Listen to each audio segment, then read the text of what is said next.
Is a great idea, and I hope we can take it up in the US. Before I go into the details, please do not hit the subscribe button yet until you have viewed the total video, so that you'll know if you want more videos like this from me. If you like something you see, just touch the thumbs up like button and wait on the subscribe button until the end. I will remind you then. Buying through the Cycle to Work program is the best way to save up to 48% on the retail costs of new bikes and cycling accessories if you plan to use your bicycle for commuting in the EU. The government program lets you have a tax-free bike and accessories worth up to $1,300. Many employers already offer this program, and if they don't, they can be easily convinced because it's free to set up and it saves them money on their wage bills. Because employers pay back what they owe through a salary sacrifice, they effectively reduce their gross pay, reducing their employers' national insurance contributions by up to 13.8% of the value of all equipment supplied. Here's an example of what employees can save by taking advantage of the program. For a person earning $61,000 or up to per year, buying a $956 bicycle, an $82 helmet, and $125 of commuting accessories, the salary sacrifice from a year's gross pay is $98.23.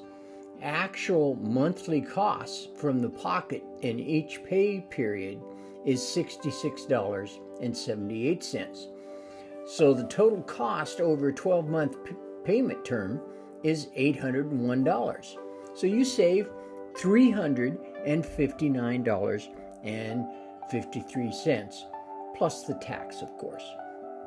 The HMRC states that the employers may pay the staff up to 27 cents per mile tax-free for using their own bicycles for business travel.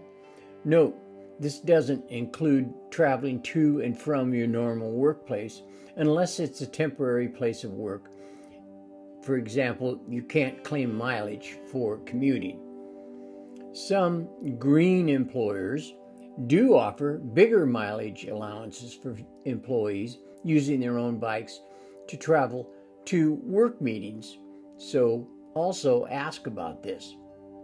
If your employer does not pay mileage allowance for the bike travel, you are entitled to claim the tax relief yourself.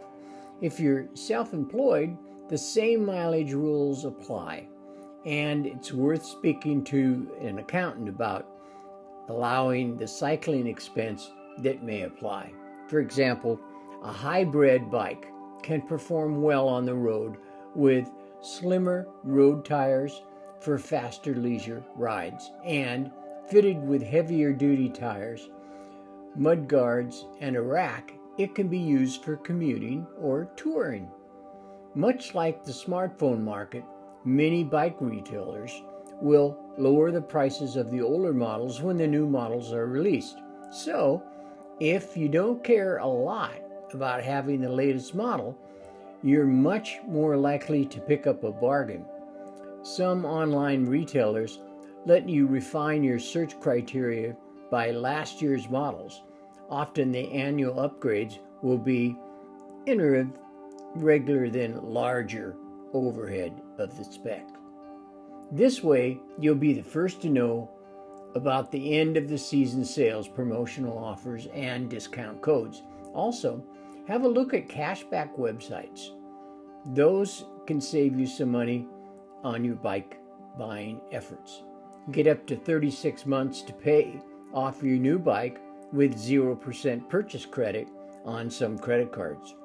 Much like car dealers, some bicycle retailers offer discounts on a bike if you give them an older bike called a trade-in or a parts exchange. The better the bike, the bigger the discount. An alternative to this is to get your local bike shop to remove quality working parts from the old bike and fit them on the new frame. If you know exactly what size, make, and model you want, you're comfortably doing this on your own. And basic maintenance checks on collection of them is an option. Police auctions, where stolen goods are legitimately sold to the public, are a safe way to buy secondhand bikes. If you buy from sites like eBay, you risk perpetuating the source of bike theft, as thieves, as well as legitimate sellers, use these sites to sell stolen bikes. Use your initiative when communicating with these meeting sellers.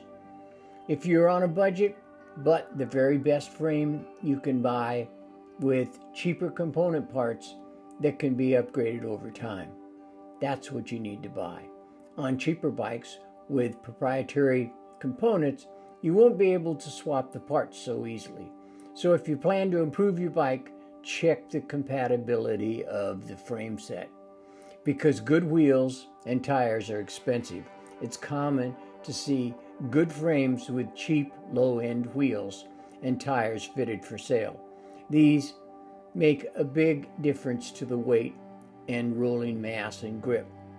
With cheaper versions, you're more likely to get punctures, and you will be forking out for replacement parts pretty quickly.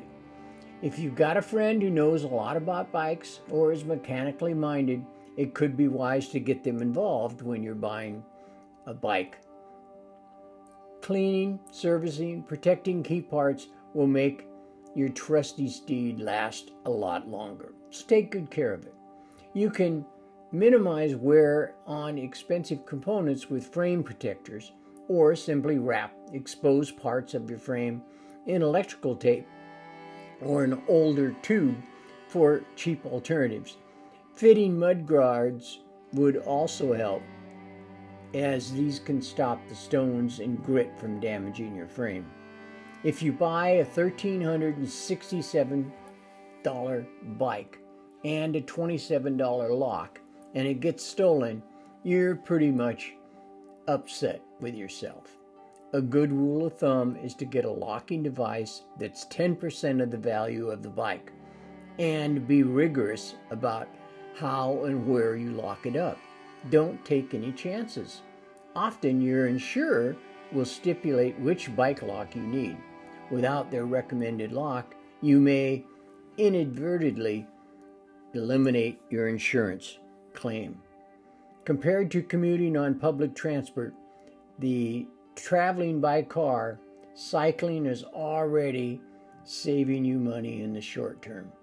The long-term savings are harder to qualify, but by getting fitter and healthier, racking up miles in the saddle, you're going to lower your health insurance premium, and the cost of keeping you well is as good as you get when you get older.